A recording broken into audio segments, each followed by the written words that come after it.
It is my incredible honor to introduce our next panelists. I'd like to welcome to the stage Maureen Burns from Bain & Company, James from Swayable, Barbara from Insider Inc., and Dr. Marcus from the University of Michigan. Oh, yay! This makes me feel more like the talk show host I've always aspired to be. Thank you so much. I'm so glad to see the rosé is already flowing, so we're not standing between you and cocktail hour. I am so excited to be here with this esteemed panel, and I'm going to let them give brief introductions. But first, I'm Maureen Burns. I'm a senior partner at Bain & Company. I'm also the author of a book called Winning on Purpose. The book's idea is that the primary purpose of companies is to enrich the lives of those it serves. And so as we talk about trust in AI, it's a topic very near and dear to my heart. James? Yeah, great to be here. Thanks, Maureen. James Slezak, CEO and co-founder of Swayable. We measure persuasion. Hello, everyone. It is wonderful to be here with all of you and chatting about AI.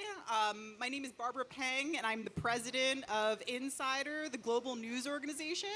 I'm very excited to be chatting about AI with you. Yeah. Hi, my name is Marcus Collins. I am a marketing professor at the Ross School of Business, University of Michigan, and the author of the best-selling book, For the Culture. Awesome. Thank you all. So first question. As data and I are becoming more sophisticated, I'm going to go to Marcus with this one. Will human judgment be replaced? I think no. The more sophisticated the data becomes, it allows us to see a broader aperture of the world, but it's still at a macro level. And if we want to understand people, it's going to take intimacy. And I think that's kind of a problem that we have with data, is that we mistake information for intimacy, but those two things aren't analogous. So the AI would allow us to get closer, but for us to understand the nuances that make us tick, the idiosyncratic things that make us who we are, those quirks that make us who we are, that requires human intimacy. And I think the AI won't get close, at least no time in the near term. So it's a great point, and it brings up the idea that, you know, as this becomes so much more prevalent, as AI becomes more prevalent, how does that increase the need for trusted platforms and sources? James, do you want to take that? Yeah, I mean, I think it's a great consequence. You know, people are worried if it's easier to do incredible analysis, if it's easier to generate text, poems, you get more of it. Of course, that's true. And I think that what that means is that you have to trust the source. And if you're either doing reporting or you're generating data, you're going to have to ask the question, where's it coming from, and how do I know this institution shares the values that I do, and I can trust that what I'm getting from it actually is what I need. Yeah, Barbara, I mean, you've got a newsroom full of reporters, so how are you thinking about that? I think about this a lot. Really, there is going to be an influx of information and misinformation, and we've seen this before. And people don't have the time to sift through, fact check, or what have you, which just means that they will seek out brands that they can trust, people that they can trust. So that only becomes more and more important in future. So we are excited about this at Insider, and very much leaning into that. And on that note, we were talking about, oftentimes you'll partner with different people with data and things like that. And has there been a time when, you've done one of those partnerships and it turns out the data that you were getting wasn't really what you thought or wasn't fully complete? And how do you handle that? And especially in this new world where there's going to be probably less human intervention in that, how are you thinking about that as a business leader? Okay, my background is actually incredibly nerdy. So I'm used to using and looking at data, verifying, the accuracy, where it comes from, asking good questions, and this should be no different. We have to approach this way. There's actually a very funny, example that our global editor-in-chief, Nick Carlson, uses sometimes at the newsroom is when you ask AI questions, you should treat it like your drunk friend at a bar, which is, there's just going to be some stuff that comes out there that you might not be able to trust, but there is some good information through that. So it's the trust but verify approach.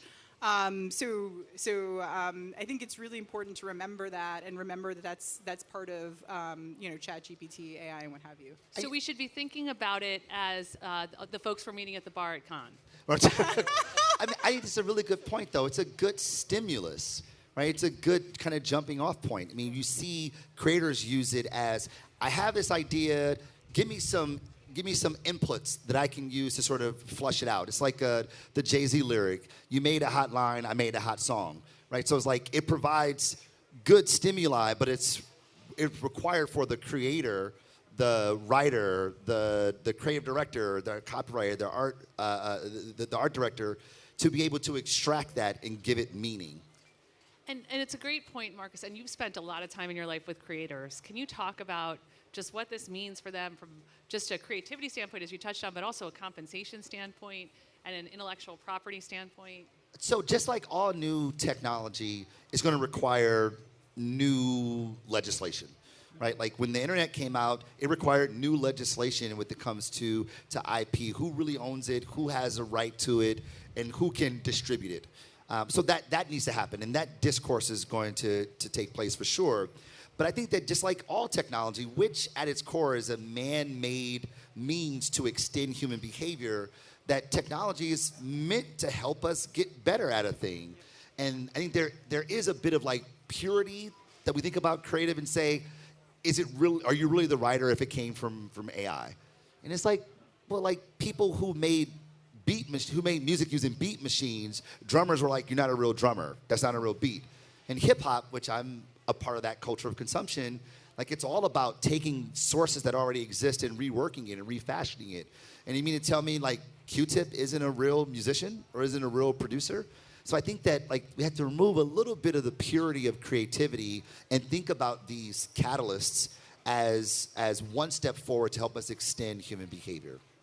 Oh, that's great. I love that analogy. And James, shifting gears a little bit, you measure the impact of storytelling, right? So that's what you do. And do you think how is AI going to change that? Change both, I think I'll ask two questions. Change storytelling, and then also change how we measure it. Well, we're really excited about what it can do, as Marcus was saying, and Barbara, to support the process of creativity. I think there's a lot of fear that it will replace it. But I think any technology makes people with great ideas able to execute those ideas in greater volume and more easily. So I think for a start we get more ideas, and when we're the folks testing and proving the impact of them, I think the reason that's exciting is you can take more risks. If you've got to make one thing and it takes a long time, you're not going to take as many risks. But we've all had crazy ideas and wondered, would they fly? Would they lift consumer, intent? So now there's a chance to do that more easily. Try it out. Of course, we tested so we can prove some ideas will work, some won't. So I'm excited about that.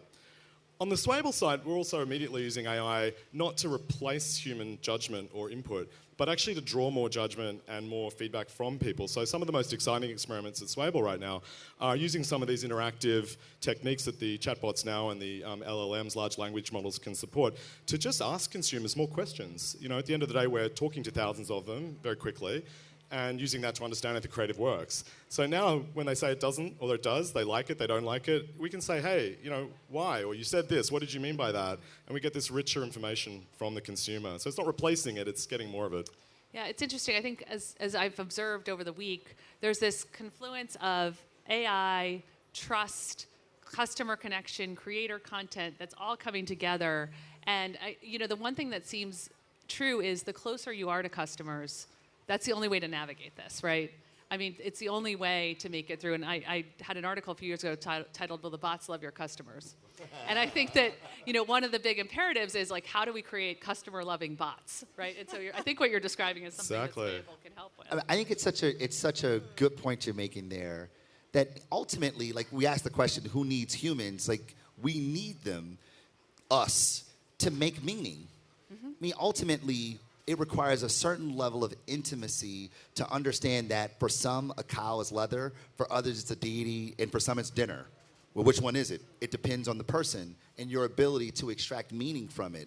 And I don't, at least not in our current time, today, or even in the near future, will AI get us there. It'll get us closer, right? I mean, James is making a business off of that very thing, getting us much, much closer, but it still requires us as the instrument to translate meaning, which we will call insights. Yeah, and it's a great point, and it makes me think, Barbara, of something you were talking to me about, which was, in the newsroom, you could run away from this, and you could say, no AI, no innovation, or you could embrace it in the right way. And how are you thinking about it? Oh yeah, this is, so I actually saw some survey data in the last month where it asked folks, are you excited about AI? Are you afraid of AI? And it was about a third of people said that they were afraid, and about 50% said they were both afraid and excited. And you really think about AI and, companies that are afraid of innovation or what's new, they're not here anymore.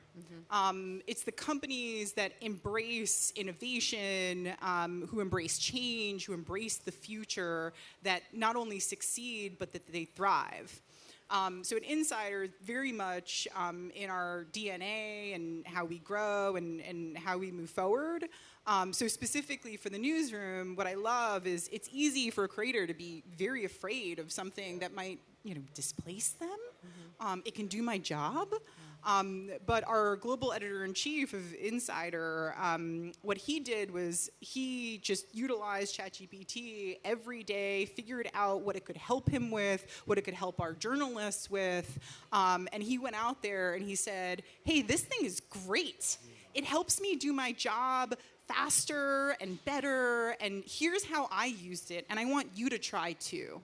And what's really important about that is it was an extension for them, meaning our journalists could spend their time on the highest value use of it, and then use it for things that, they shouldn't be spending their time on, or shortcutting things or what have you.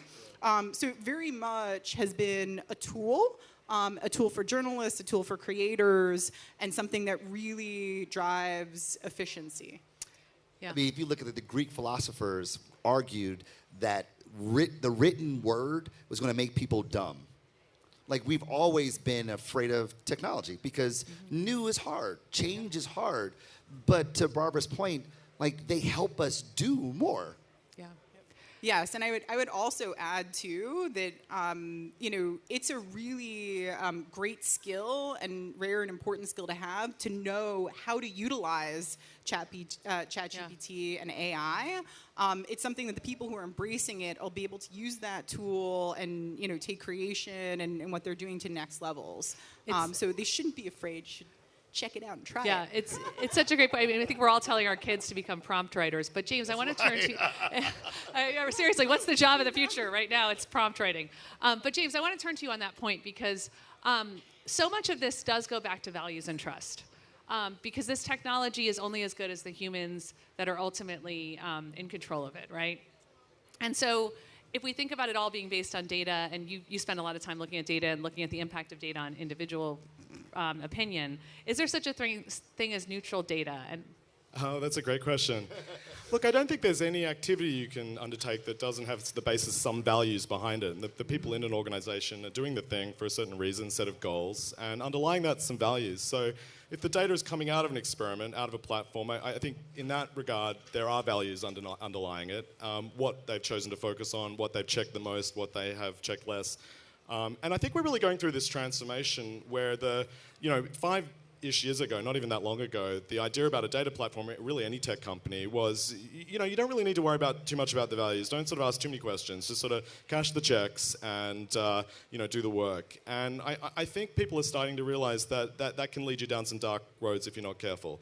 That a media organization, a media distributing platform or a data platform really has to say what it's about. Why is it there? Will it do anything? Will anything get posted or not? And I think if you've got answers to those questions, those answers are your values, and people should ask for them. so I guess the follow-up I'd have to ask is objectivity a thing? Does it exist? I think it exists as an ideal. Yeah. I think we can never know that we're objective, but I think trying is a lot different than not trying. And Marcus, I mean, you study culture, so what would you say there? I was going to fully agree. Yeah. Like, the world is inherently meaningless, right? That is, there's no objectivity. Things happen, but the way we experience them and translate them is based on our cultural lenses, right? Mm-hmm. The world is subjective. We give things meaning, and therefore, because we give things meaning as we observe phenomenon in the social world in which we live in, we have to understand how those people translate it if we are to understand them. Whether it's the stories that we tell, the campaigns we put in the world, the music that we make, the poetry that we create, and all the other cultural production that we put in the world requires just ridiculous, radical intimacy so that we're able to understand the subjective that exists in how people see the world. It really strikes me that this concept of trust is going to be even more important, and that customers are going to, the winners are going to be the ones whose customers truly believe that what they're getting and what they're doing is in their best interest. We have such a great group here. I want to leave a few minutes for questions. Really great insights here. Are there folks here that have some specific questions for our panelists? Any questions? Don't all rush forward at once. Yeah. Yes. Can you? Do we have? I don't know that we have a mic. I can really fulfill my dream to be a talk show. You're right. That's great. Well done. Yeah, it's awesome. Well done. Hello. Okay, you can hear me. Hi. This is mainly for Dr. Marcus, but I really do want to hear everyone's point of view. With AI, there is the question of ownership and how that can be managed. Because especially, Dr. Marcus, you understand from the point of view of culture, the people that own the culture or really influence and create the culture never really get the ownership rights. How can we avoid or mitigate that? So you're absolutely true, absolutely correct. Typically, people who don't have power, they don't have ownership of their cultural production. It is easily conquested, reworked, and then exploited, which feels like it's even ripe to do that even more in an AI world where there's no regulation of sorts, which is even more the reason why it needs to have regulation and more reason why we need to have conversations about said regulation. If not, not only will we repeat what is currently happening, it will be actually quite worse. That's the only answer I have. I mean, it's something I think that's not actually a part of the discourse that should be. Like, that's not a part of the rhetoric. It's really about who owns the IP as opposed to who owns the cultural expression of a group of people. There's a guy named Tommy Johns who you should check out. And he's talking about how do you quantify the exploitation of other people's cultural production. And he should be at the center of that conversation when it comes to AI, for sure. I would just add that two of the biggest creators that were here this week that I saw, will.i.am and Tinks, they both were terrified. I mean, you could almost see it in their eyes and about the need to regulate and preserve the creative side of this and the rights to the creators. I mean, we did it with MP3s, right? Once the modality changed, it requires new legislation. It's necessary. Probably have time for one or maybe two more questions. Hello, hi. It's kind of linked to that first question, actually. I was speaking to someone earlier about Gen Alpha and them being the first generation that will have parents as influencers.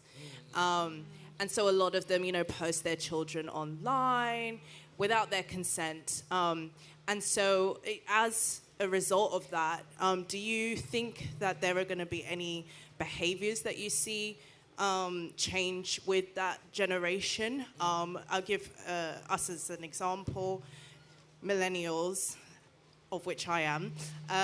We sort of gave our data to Facebook and Instagram because we wanted access to the apps, So we gave our data away. Our parents probably are having their data stolen or hacked or something right now. So what behaviors do you see that Gen Alphas are going to start to embody as a result of that? James, you got some data on that, right? Obviously, this is so James.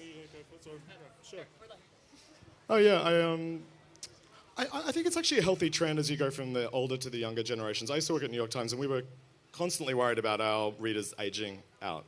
And when we started to survey them, what we noticed was actually the younger folks read more diversely. they were much less likely to think what I thought when I was a kid, and certainly my parents did, that the way you learn about the world is the newspaper gets thrown over your fence in the morning, and you pick it up, and over your Weet-Bix, you read what's happening in the world. And younger millennials, Gen Z, the later generations, never think that way. When you're in a kind of an older media company, I think that may look like a sort of a competition for your share of mind. But I think as a society, it's a healthier way to think about diverse perspectives. You probably don't know what's going on unless you've heard from a few different views of the world. And I think that continues. And I think the influencer sort of, content sort of world is really a more authentic way of contributing to that broader ecosystem of a healthier, diverser set of, things to read and watch. Probably one more question. Handy, gotta get on the job. Can we get the mic? Thanks. So this, I'll share with you an experience that I had recently to try and turn it into a question. So I was using ChatGPT in a situation where I needed to write an email. I didn't quite enough time to write a full email that it deserved to be, but I knew that I needed to convey quite complex pieces, and so it wasn't just a two-liner. So I used ChatGPT in order to help me write this email, and it did do a fantastic job of doing this. And I sent it out to the folks who needed to receive it. And, it was great, job done. Later on in that same day, somebody sent me a very verbose email, which I didn't have time to process, so I asked ChatGPT to summarize this for me. And it struck me like, There's a wow. cartoon about this. I guess what it did was it called into question, this existing paradigm of the effort taken to write a full point of view, a developed point of view for somebody to consume, because you've given it the respect of time or something of that ilk. I'm not really sure what it is, but it put that in the spotlight for me, and I thought it was kind of interesting. So I feel like that paradigm isn't being talked about enough, and I'm kind of interested how you feel about it. Yeah. So, this is loud. So first off, well done. You are utilizing ChatGPT in a way that is making things easier and faster. I think it's just very clear at this point that ChatGPT, AI, is going to revolutionize and completely change the way we take in information, we share information, back and forth, and really seek information out.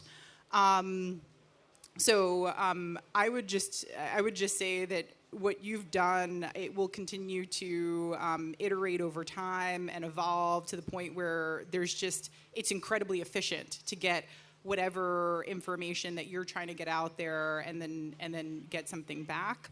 I think it all also, hopefully, this is the hope for all of us, that allows us to spend time on the things that are more meaningful, and spend time, seeking out the information that is more,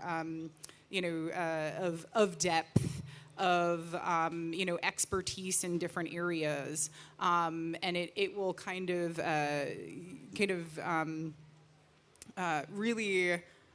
really take over a lot of the commoditized and very quick back and forth that we'll have to have. So we're gonna see a ton of really disruption, but also innovation in that space. Great. Well, I think that's all the time we have today. Thank you all so much for coming. Thanks to our terrific panelists.